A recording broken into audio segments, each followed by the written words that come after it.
Welcome to part 2 of my interview with Brian Smith, founder of UGG Boots.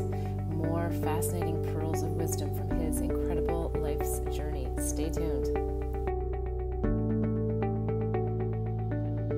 Australian-born Brian Smith was raised with an enduring passion for surfing and the surf culture. In his youth, he enjoyed the epic waves on the coasts of his home country and launching the internationally known brand of UGG Boots.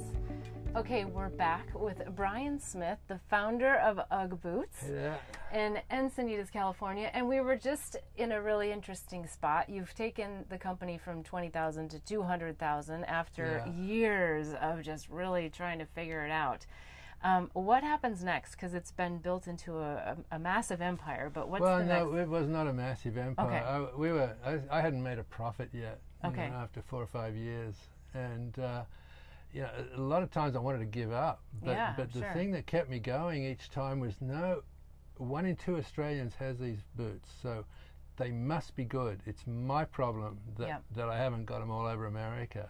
Right. But after years of starting businesses, I've learned one theme, and this is the theme of my book, which is the birth of a brand.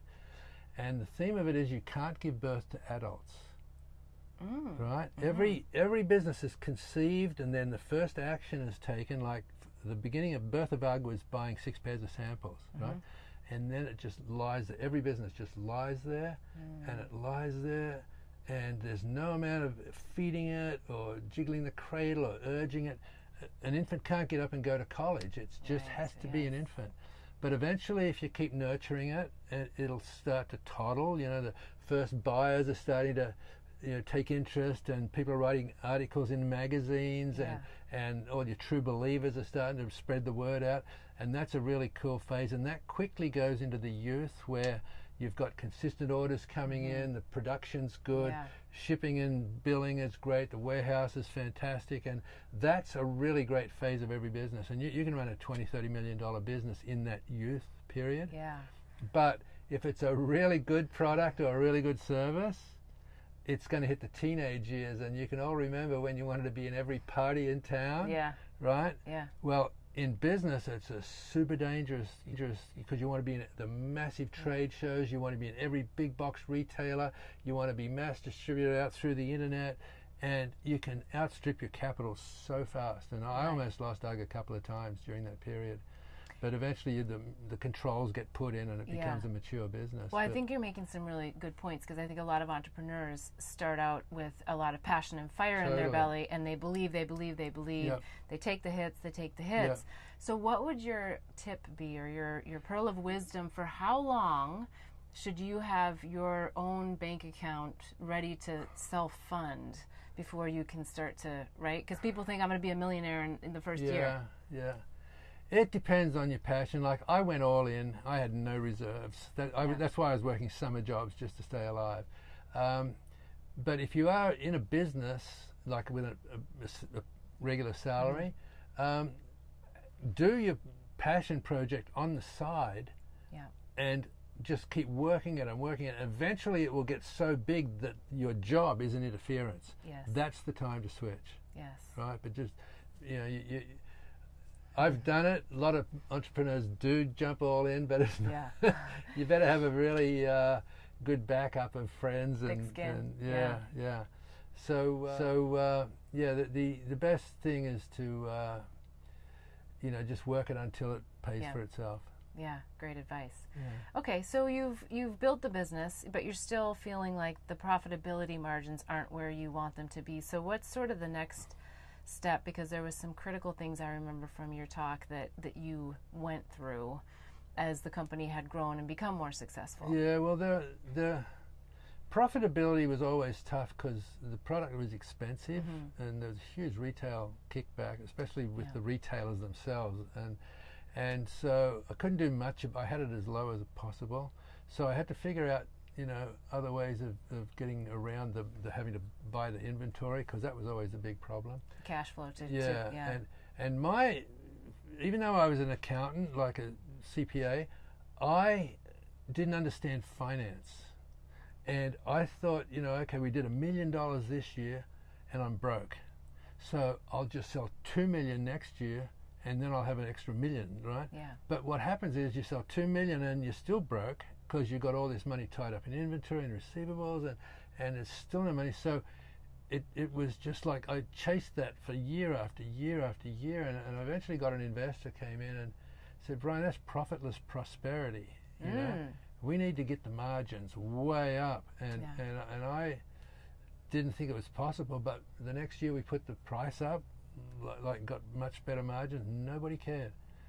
Interesting. Yeah, they just, you know, they saw the value. But at that point, the brand was established. It was so pretty people, established now. yes. Yeah. So people, you know, it was almost passionate. If you know, the kids at school are going, Mom, you know, everyone at school's got a pair of UGG boots. I want a pair for Christmas. Yeah. You know. Yeah. And that attitude was the breakthrough for us. It was in the mid '80s, where the moms are getting inundated with this demand or demands, right, from their kids, and they don't know that UGG's sold in surf shops and, you know, snowboard shops. So they start walking the malls to Tom McCann, Kinney, Nordstrom. I'm sure Nordstrom became one of your biggest retailers. And they're going, do you have UGGs? What? Never heard of them, you know? Yeah. And so that Christmas, everybody, I remember there was a reporter in the malls going, hey, what's hot for Christmas? UGG boots. I can't find UGG boots anywhere, you know?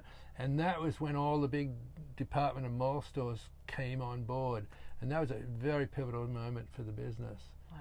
So, and that was right as we put the margins up. So we finally, that was the first year we became profitable after 7 years.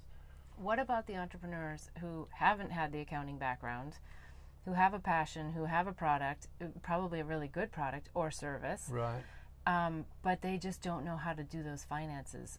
What percentage of money should they be willing to spend to get someone in to help them? Yeah, I can't answer that because everyone's so different.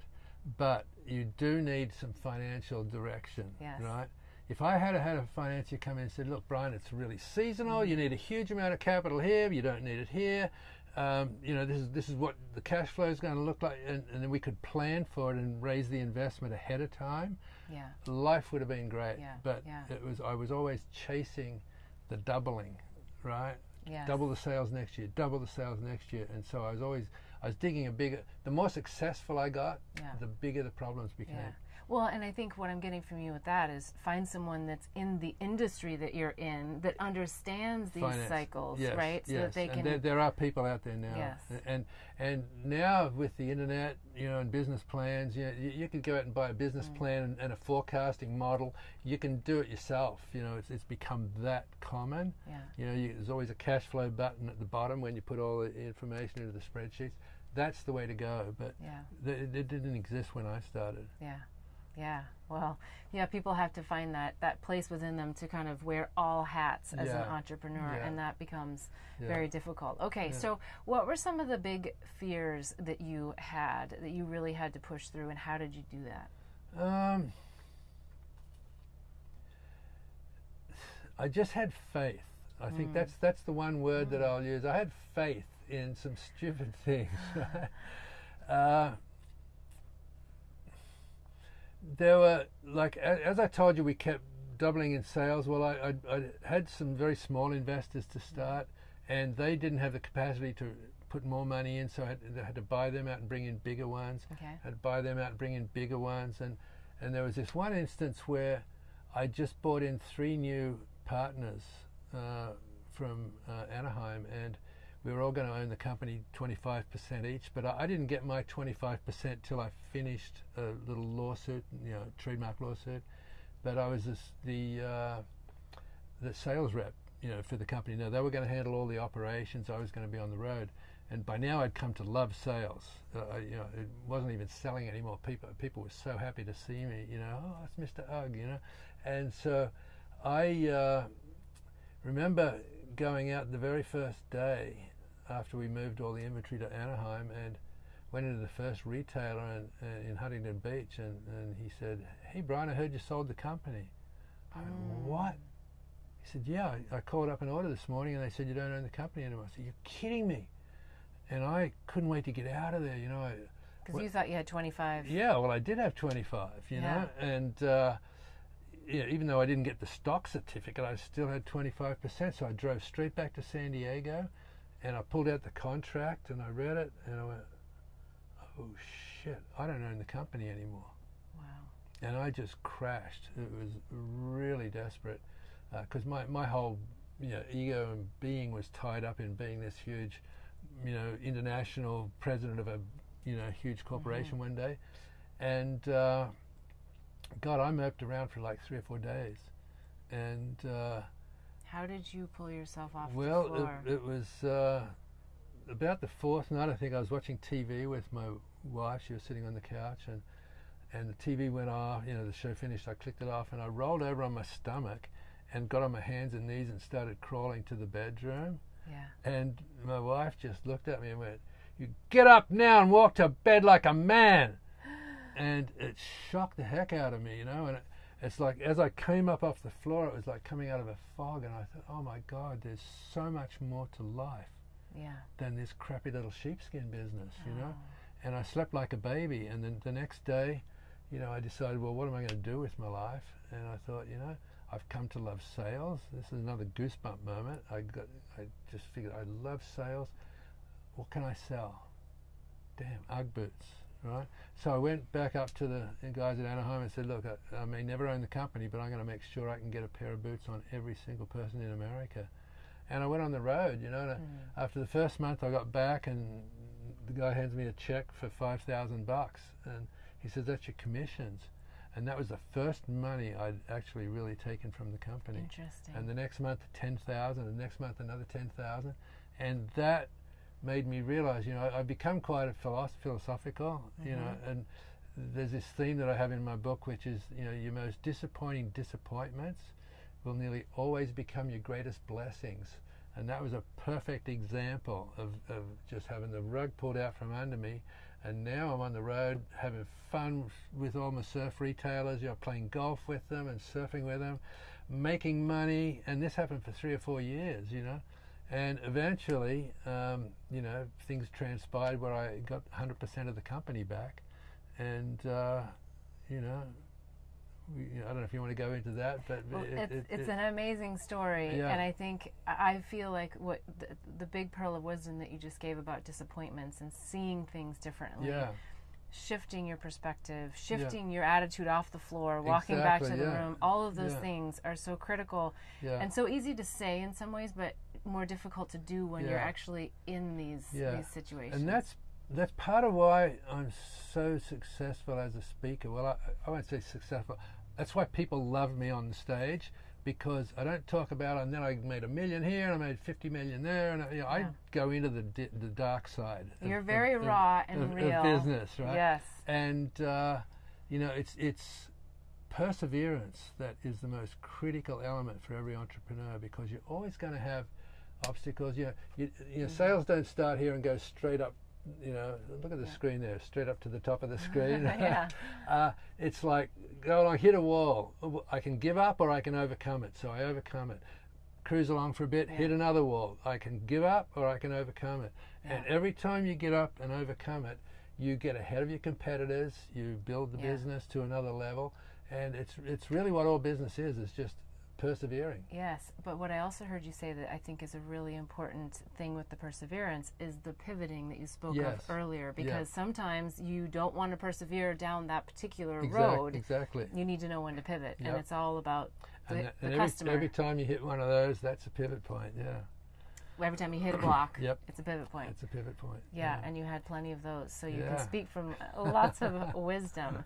So, all right, so then you realize that you don't own the company, but you've gotten yourself up and going. You're selling. Now you're actually very successful with the financial part of it. And then through, I don't know, divinity, you end up acquiring the entire I wouldn't company. call it What divinity. would you call it? Well, the passage of time is what changes things. It's insane. It doesn't matter if you're in a great period or a really bad period. Time will change things. It's one of the universe principles, I think. Yes, but I think it's also because of how you shifted yourself. Yeah. So now I was being positive. I was on the road, and for the next 3 or 4 years, I made tons of money on commissions, hundreds of thousands of dollars, which is a lot of money back then. And in the meantime, Neil, one of the owners, bought the other two out. Right. So he owned 100% of it. And he called me up and said, hey, Brian, you know, the trademark's finished, lawsuit's finished. Come on in, we'll issue your stock. And he, you know, had arranged for the lawyers to come in, and we bought company cars, and you know, we took out life insurance policies on each other. Between the Friday that he said come in and Wednesday when we were supposed to meet, he was at a motocross race racing his motorcycle and had a massive heart attack and never recovered. Wow. And so I ended up helping his widow keep the company alive for the next year. And you know, 9 months later, the insurance policy paid out. His widow she'd never stepped foot inside the other business, so she didn't want it. And so I arranged. And you knew every aspect of it. Yeah, so I just arranged with the insurance company to pay her out, and it was the identical contract where they bought it from me, and we just changed the names around, so it was a really fair deal. Amazing. And she was happy. She got full value for the company, and I ended up owning 100% of it and was broke again. Owning 100% of it and was broke again. Okay, we have to go to a quick break, and then we're going to come back. We want to hear all about this. Okay. Blossom Bliss products are designed to help empower pure love and purpose in your life. It's through the power of words, flowers, and symbols that our products assist you in creating a blissful life. The power of words in our mini mantra word bar necklaces assist you in setting and blossoming your personal intentions. The affirmation cards leverage the power of flowers by providing daily inspiration. And the power of symbols in our life journey bracelets are great reminders of the things that bring us peace, joy, and love. Products are made and blessed in Bali with love by Balinese artisans who work with empowered hearts. When you purchase jewelry with a bee charm, we donate to save the bees. Join us in pollinating the planet with love. Go to our website, blossomblissbali.com. Again, that's blossomblissbali.com. I hope you enjoyed listening to part 2 of this interview. I would love to hear any additional insights you'd like to share below. Please click the link for part 3 or visit my website at bethbell.me/show for the full interview. Thanks for joining in to hear the life journey stories and pearls of wisdom of me and my guests. If you found this inspiring and want to hear more, follow me and the show at Beth Bell Live on Facebook and YouTube. I'd love to have you join the mission of pollinating the planet with love. And if you want to know more, sign up for our newsletter at bethbell.me/show and get the latest updates on the tour.